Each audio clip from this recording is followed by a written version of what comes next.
আসসালামু আলাইকুম সম্মানিত দর্শক, আলহামদুলিল্লাহ আজকে কেন জানি আমার কাছে মনে হচ্ছে ঈদের দিন। কারণ হচ্ছে একই সময়ে একই স্থানে অনেক দূর দূরান্ত থেকে আসছে। আমার এই ভাই আসছে সেই আপনার কক্সবাজার জেলা। তো ভাই আসলে ক্লান্ত, তারপরেও কিছু কথা নিব তার ঠিকানা। আমরা একটু আমার উদ্দেশ্য হচ্ছে এটাই, যাতে বিভিন্ন যে সময় যারা আমার চ্যানেলে ভিডিওগুলো দেখে থাকেন বা আপনারা হয়তো অনেকেই ভাবেন যে আসলে অনলাইনের যুগে কোনো রকম প্রতারিত হয় কি না। তো আসলেও আজকের এই সময় একই টাইমে আমার কাছে কিন্তু 3 জেলার লোক, সবাই উদ্দেশ্য একই, গাড়ি দেখার জন্য। তো সর্বপ্রথম সম্মানিত দর্শক আপনাদের সঙ্গে পরিচয় করায় দিব। আমার এই ভাই আসছে কক্সবাজার জেলা। আসলেও মূল কথা হচ্ছে তার পরিচয় তার মুখ থেকে নেব এবং অ্যাড্রেসটা শুনবো। ভাই আসসালামু আলাইকুম। জি আলহামদুলিল্লাহ। ভাই ভালো আছেন আপনি? আলহামদুলিল্লাহ। ভাই আপনার অ্যাড্রেসটা একটু বলবেন আমার এই দর্শকের উদ্দেশ্য করে, যারা দেশ ও দেশের বাইরে আছে, কারণ আপনার কথার উপর ডিপেন্ড করে যাতে তারা আত্মবিশ্বাসটা বাড়ে। তো ভাই আপনার ঠিকানাটা প্লিজ। আমার জেলা হলো জেলা কক্সবাজার, থানা চকরিয়া। আসলাম ভাইয়ের কাছে গাড়ি দেখার জন্য। তো গাড়ি দেখেছি যে এরকম হঠাৎ ছিল, এরকম আমরা পেয়েছি আর কি। আর দেখার পরে ভাইয়ের সঙ্গে কত হবে আর কি, কত টাকা দিয়ে নিতে পারি।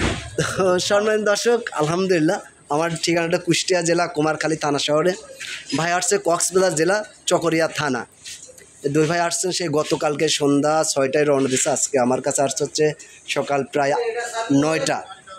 তো 9টার দিকে আসছে, আরও কিছু মেহমান আইছে। তারপরে আমার পার্শ্ববর্তী জেলা হচ্ছে ঝিনাইদার থেকে আমার এক বড় ভাই আইছে সম্মানিত দর্শক, তার সঙ্গে আপনার সঙ্গে পরিচয় করাই দেবো।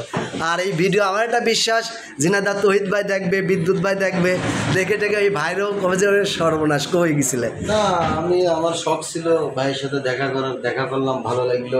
ভাইয়ের ব্যবসা মোটামুটি পরিষ্কার, ভালো লাগলো সব মিলে। তো সম্মানিত দর্শক আপনারা হয়তো অনেক সময় অনেকেই অনলাইনে ভাবেন যে হয়তো ফল্ট কিনা। তো আমি চেষ্টা করতেছি আপনাদের উদ্দেশ্য করে, মূলত যাতে ভিডিও এবং কথা কাজে মিল থাকে সেই চেষ্টা করেই যাচ্ছি। একই টাইমে আসছে এই ভাই আসছে হচ্ছে, আসেন আপনি একটু আগে আসেন। তো মোট কথা হচ্ছে এটা একটা সাক্ষাৎকার বলতে, এটা সবাই আপনাদেরকে দেখবে দেশ ও দেশের বাইরে।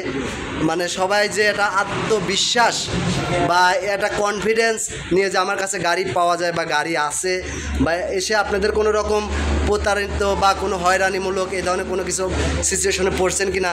তো আমরা মোট কথা হচ্ছে ভাইদের একটু সাক্ষাৎকার নেব, ভাইয়ের ঠিকানা এবং তার নামটা সহ একটু সাক্ষাৎকার নেব। ভাই আমার চ্যানেলে যে সমস্ত দর্শক আছে তাদের উদ্দেশ্যে যদি কিছু বলতেন। ভাই আপনার নামটা প্লিজ। মোহাম্মদ হামিম।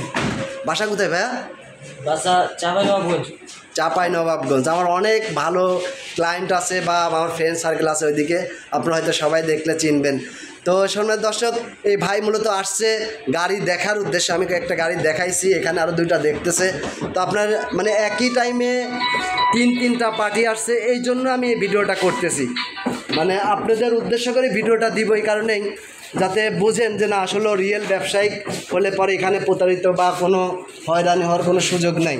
তো আমি যে কথা বলি যে আপনাদের যে কোনো গাড়ি লাগলে পরে আপনারা যোগাযোগ করবেন, ইনশাল্লাহ সেই গাড়ি আমি দিতে পারবো। এটা হচ্ছে গাড়ি ক্রয় বিক্রয় বাজার, যেটা ইউটিউব চ্যানেল আছে, সেই চ্যানেলে আপনি বিভিন্ন ধরনেরই গাড়ি বেচা কিনা হয়। বা এটা হচ্ছে আমাদের সেই সেকেন্ড হ্যান্ড গাড়ির শোরুম। তো আমার ঠিকানাটা হচ্ছে ঢাকা রোডের পাশে, কুষ্টিয়া জেলা কুমারখালী থানা শহর, ঠিক বাস স্ট্যান্ডের পূর্ব পাশে তরুণ মোড় বাজার। 1 কিলোমিটার পূর্ব পাশে আসলেই পেয়ে যাবেন আমার এই অ্যাড্রেসটা। পাশে আছে হচ্ছে সুন্দরবন কোরিয়ার সার্ভিস, স্কেল। আর আমার যে ঠিকানাটা এটা হচ্ছে আপনার মোটামুটি একদম মেন রাস্তার সাথে। এটা বামে চলে গেলে হচ্ছে আপনার ঢাকা রোড, ডানে চলে গেল কুষ্টিয়া শহর। এখান থেকে 15 কিলোমিটার রাস্তা কুষ্টিয়া শহর। সম্মানিত দর্শক যাদের এই ধরনের সেকেন্ড হ্যান্ড গাড়ি লাগবে অবশ্যই স্ক্রিনে দেওয়া নাম্বারে যোগাযোগ করলে নিউ শেপ লাগুক, ওল্ড শেপ লাগুক, যে কোনো গাড়ি লাগলে দিতে পারবো ইনশাল্লাহ। পর্যাপ্ত পরিমাণে কালেকশন আছে। তো যেখান থেকে আজকের ভিডিওটি দেখছেন আশা করি সবাই ভালো আছেন এবং সুস্থ আছেন। ভিডিও দেখে অবশ্যই আমি বিশ্বাস করব যে আপনারা কোনো রকম ভয়ভীতি হওয়ার কারণ নাই। তো যেখানে আছেন ভালো থাকবেন, সুস্থ থাকবেন। আমি মোহাম্মদ আবু সাইদ, কুমারখালী, কুষ্টিয়া। আল্লাহ হাফেজ।